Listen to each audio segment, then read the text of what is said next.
सोधी महाविद्यालय में आप सबका हार्दिक स्वागत अभिनंदन है। आज अपन बात करेंगे बीएससी पार्ट फर्स्ट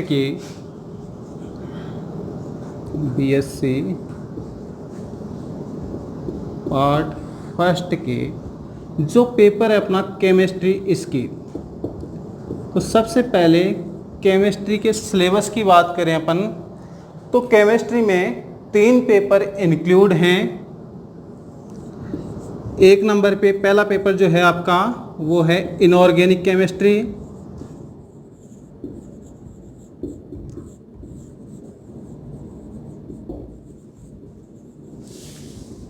सेकंड जो पेपर है उसका नाम है ऑर्गेनिक केमिस्ट्री।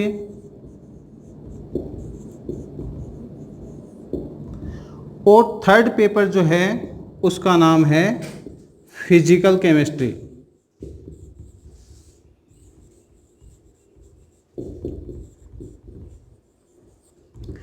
तो अगर इस फर्स्ट ईयर के सिलेबस को अपन देखते हैं तो ये जो 3 पेपर हैं, इन 3 पेपर में प्रत्येक पेपर जो है ये आपका 33 मार्क्स का होगा। और ये जो आपका तीसरा पेपर है ये होगा 34 मार्क्स का। तो ये थ्योरेटिकल जो पेपर हैं तीनों, इन तीनों का टोटल होता है 100 मार्क्स। इसके अलावा जो प्रैक्टिकल हैं, प्रैक्टिकल के लिए जो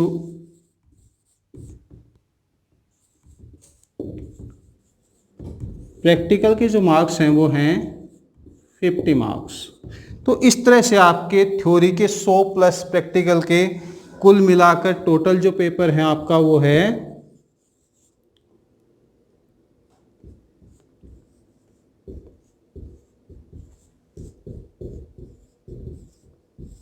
150 का।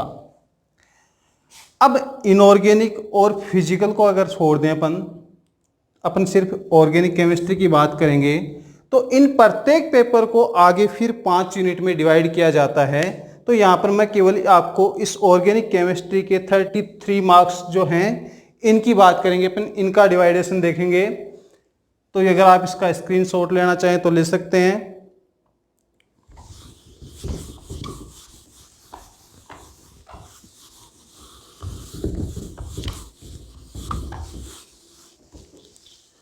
ऑर्गेनिक केमिस्ट्री की बात करें अपन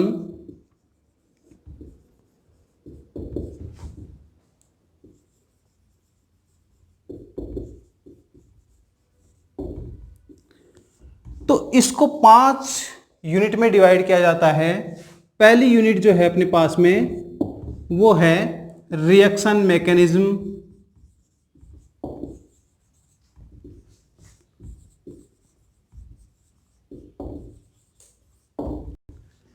दूसरी जो यूनिट है वो है अपने पास में स्टीरियो केमिस्ट्री।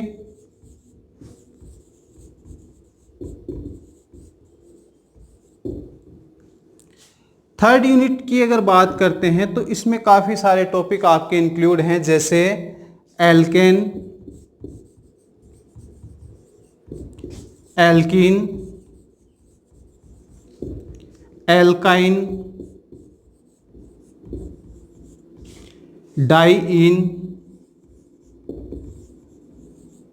साइक्लोएल्केन,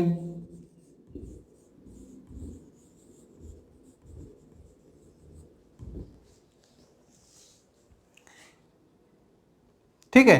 तो ये काफ़ी सारे इसमें टॉपिक आपके इंक्लूड हैं। फोर्थ यूनिट की अगर बात करते हैं तो ये आता है आपका arene and aromaticity.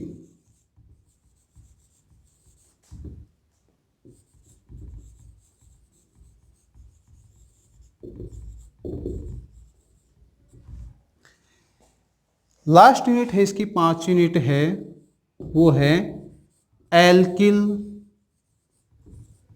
And aryl halide.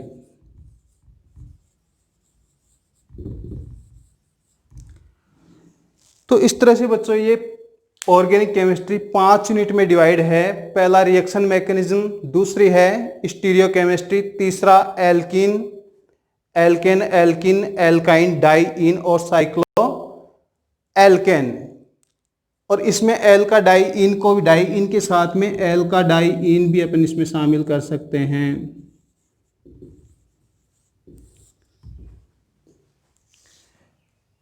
Next fourth arene and aromaticity और फिफ्थ यूनिट है एल्किल एंड एरिल हैलाइड। ये अपना एक सिलेबस है, ये 5 यूनिट हैं। अगर इसकी बात करें तो प्रत्येक यूनिट से पेपर के अंदर आपके 2 क्वेश्चन लिए जाते हैं हर यूनिट से। यहाँ से भी 2, यहाँ से भी 2 क्वेश्चन आएंगे और यहाँ से भी 2 क्वेश्चन। तो जो आपका पेपर आएगा टोटली वो क्या होगा, उसमें 10 क्वेश्चन होंगे। ये इन 10 में से आपको क्या करना होता है कि प्रत्येक यूनिट से एक एक क्वेश्चन आपको सॉल्व करना होता है। तो इस तरह से आपको टोटल 5 क्वेश्चन करने होते हैं। तो आपके पास में 50-50 की क्या होती है, चॉइस अपने आप मिल जाती है। ठीक है, आज अपन यहां पर शुरुआत कर रहे हैं पहली यूनिट के टॉपिक की रिएक्शन मैकेनिज्म। और यही ऑर्गेनिक केमिस्ट्री का बेस होता है। जिसको मैकेनिज्म समझ में आ जाती है वो आगे के जितने भी टॉपिक हैं उनको इजीली सॉल्व करता है। रिएक्शन मैकेनिज्म, रिएक्शन मैकेनिज्म होता क्या है कि जब अपन कोई अभिक्रिया संपन्न करवाते हैं तो रिएक्टेंट से प्रोडक्ट का फॉर्मेशन होता है। रिएक्टेंट से प्रोडक्ट के फॉर्मेशन के दौरान कितने स्टेप में वो घटनाक्रम से वो रिएक्शन संपन्न होती है, उसमें के दौरान क्या क्या प्रोसेस होती हैं, उन सब को रिएक्शन मैकेनिज्म बोलते हैं। तो इस रिएक्शन मैकेनिज्म का अपना पहला टॉपिक है बॉन्ड क्लीवेज, बंध विखंडन या बॉन्ड क्लीवेज। हिंदी में इसको लिखते हैं अपन बंध विखंडन। देखिए बंध विखंडन होता क्या है, सबसे पहले बंध को डिफाइन करना चाहें तो बॉन्ड जो है वो है अट्रैक्शन ऑफ ए फोर्स, यानी 2 मॉलिक्यूल जिस बल के द्वारा एक दूसरे से बंधे होते हैं उसको बोलते हैं अपन बंध। अब कोई रिएक्शन संपन्न होती है तो रिएक्टेंट में पहले से उपस्थित बंध टूटते हैं और फिर नए बंध के प्रोडक्शन से प्रोडक्ट का निर्माण होता है।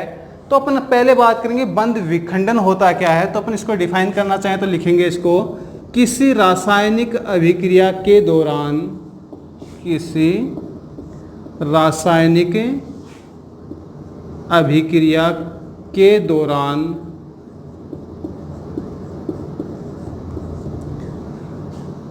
रिएक्टेंट में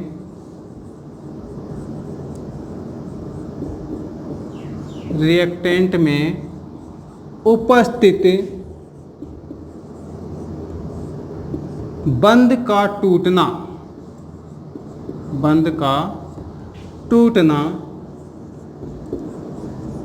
बंध विखंडन कहलाता है।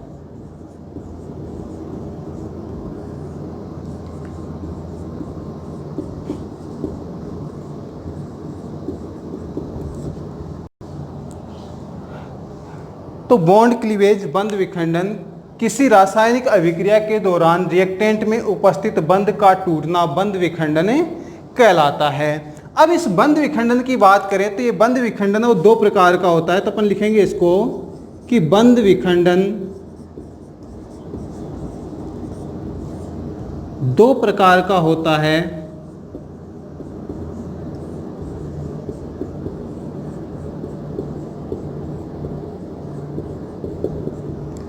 पहला समांश बंध विखंडन,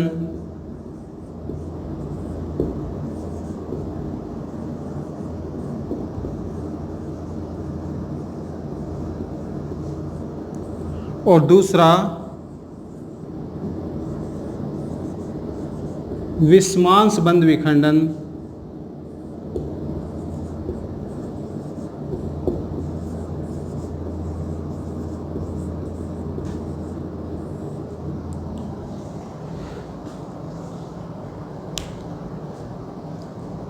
तो बंध विखंडन 2 प्रकार का, समांश बंध विखंडन और विषमांश बंध विखंडन। नेक्स्ट बात करते हैं अपन विषमांश बंध विखंडन और समांश बंध विखंडन की। तो सबसे पहले लिखेंगे अपन समांश बंध विखंडन, समांश बंध विखंडन। इसको इंग्लिश में लिखना चाहें तो अपन लिखेंगे होमोलाइटिक बॉन्ड क्लीवेज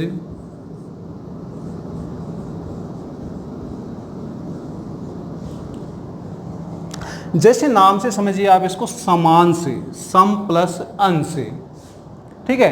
तो सम यानी समान, अंश यानी हिस्सा, योगदान, बंटवारा।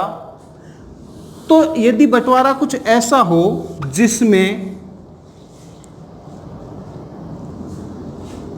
बंध के दोनों इलेक्ट्रॉन दोनों परमाणुओं के पास में एक एक चले जाएं, जैसे मान लीजिए अपन बात करें कि ए बी के बीच में कोई बंध है, इसका मतलब हो गया कि ए और बी के बीच में इन दो इलेक्ट्रॉन का साझा है। और यदि अपन बात करें समान संबंध विखंडन की तो अपन कहेंगे कि यदि, तो बंटवारा तो इन दो का ही होना है, तो समान सम प्लस अंश, तो अपन कहेंगे कि यदि इन दोनों इलेक्ट्रॉन में से एक एक इलेक्ट्रॉन इन दोनों के पास चला जाए, ठीक है, तो इसको कहेंगे अपन समान संबंध विखंडन। तो ए के पास भी एक युग्मित इलेक्ट्रॉन होगा और बी के पास भी एक युग्मित इलेक्ट्रॉन होगा। तो यहाँ पर देखने वाली बात यह है कि अपन जो एरो काम में लेते हैं वो हाफ हेडेड कर्व एरो काम में लेते हैं समान विखंडन के दौरान। तो ये खुद भी इंडिकेट करता है कि बॉन्ड क्लीवेज जो है वो कौन सा है, होमोलाइटिक है। तो इसको देख के भी अपन बता सकते हैं। तो यहाँ पर इस समान संबंध विखंडन से जो स्पीसीज बनती है अपने पास में, वो बनती है मुक्त मूलक फ्री रेडिकल, जिसको मैं शॉर्ट में लिखता हूं FR।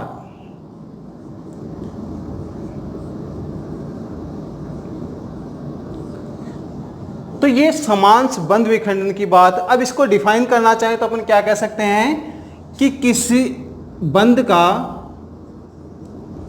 का ऐसा विखंडन, बंध का ऐसा विखंडन जिसमें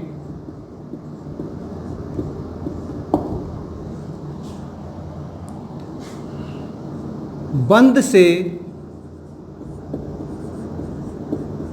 बंधित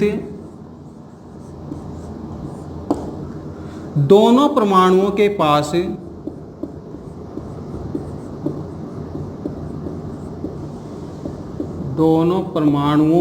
पास एक एक इलेक्ट्रॉन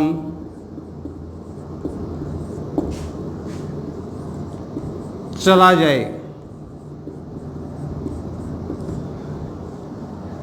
तो ऐसा बंध विखंडन समान संबंध विखंडन कहलाएगा। नेक्स्ट बात करते हैं अपन विषमान संबंध विखंडन की। तो मेरे हिसाब से समान में कोई दिक्कत नहीं होगी, इस एग्जाम्पल से अपन इसको समझ सकते हैं। तो यहाँ पर हमेशा किसका निर्माण होता है, मुक्त मूलक का निर्माण होता है। तो अपन ऐसा भी कह सकते हैं कि अगर कहीं भी मुक्त मूलक बनते हैं अपने पास में, तो अपन ये भी कह सकते हैं कि उसका बंध विखंडन कैसा हुआ होगा, समान संबंध विखंडन हुआ होगा उसमें, ठीक है। तो अपन नेक्स्ट बात करेंगे दूसरे टाइप की, विषमान संबंध विखंडन।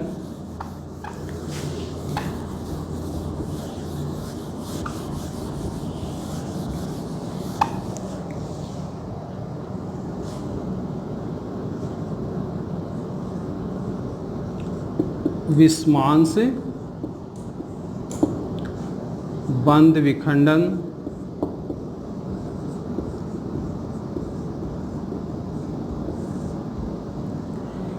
इसको अपन कहेंगे हेटेरोलाइटिक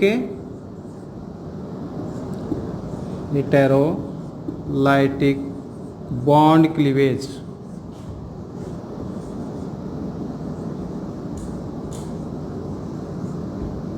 ठीक है। तो यहां पर अगर बात करना चाहे तो ए और बी के बीच में मान लीजिए कोई बंध है, और यदि ऐसा हो जाए कि इस बंध के दोनों इलेक्ट्रॉन किसी एक परमाणु के पास में चले जाएं, तो होगा क्या, मान लीजिए इसमें से ए के पास में अगर दोनों इलेक्ट्रॉन चले जाते हैं तो ए के पास तो आ जाएंगे दोनों इलेक्ट्रॉन, तो इस पे तो आएगा नेगेटिव चार्ज, और बी जो है वो बन जाएगा इलेक्ट्रॉन न्यून, तो इस पे आ जाएगा पॉजिटिव चार्ज। तो विस्मांस विखंडन जब भी होता है तो हमेशा किसका फॉर्मेशन होता है? आयंस का फॉर्मेशन होता है। और आयंस का पता है ही, आयंस हमेशा दो प्रकार के होते हैं, पॉजिटिव और नेगेटिव। तो इस विस्मांस विखंडन में अपन जो काम में लेते हैं वो लेते हैं फुल हेडेड कर्व एरो काम में लेते हैं। और इसमें हमेशा किसका निर्माण होता है? आयंस का निर्माण होता है। तो विस्मांस विखंडन को यदि अपन डिफाइन करना चाहें तो अपन लिख सकते हैं कि बंध का ऐसा विखंडन, बंध का ऐसा विखंडन, ऐसा विखंडन जिसमें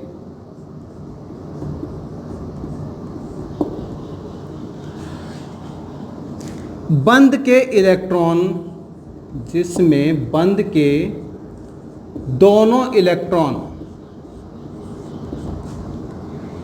किसी एक परमाणु के पास, किसी एक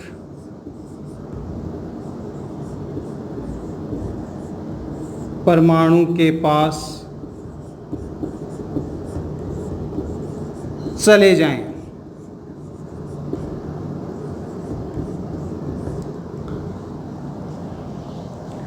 तो बंध विखंडन कैसा कहलाएगा? विस्मांस बंध विखंडन कहलाएगा। और विस्मांस बंध विखंडन से हमेशा किसका निर्माण होता है? आयंस का निर्माण होता है। तो यहाँ पर ध्यान देने वाली चीज़ यही है कि अब किस परमाणु के पास में जाएंगे दोनों इलेक्ट्रॉन, तो अपन कह सकते हैं कि जिसकी विद्युतरणता अधिक होगी उसके पास में चले जाएंगे। ठीक है, तो बाकी अपन नेक्स्ट वीडियो में देखेंगे। आज इतना ही।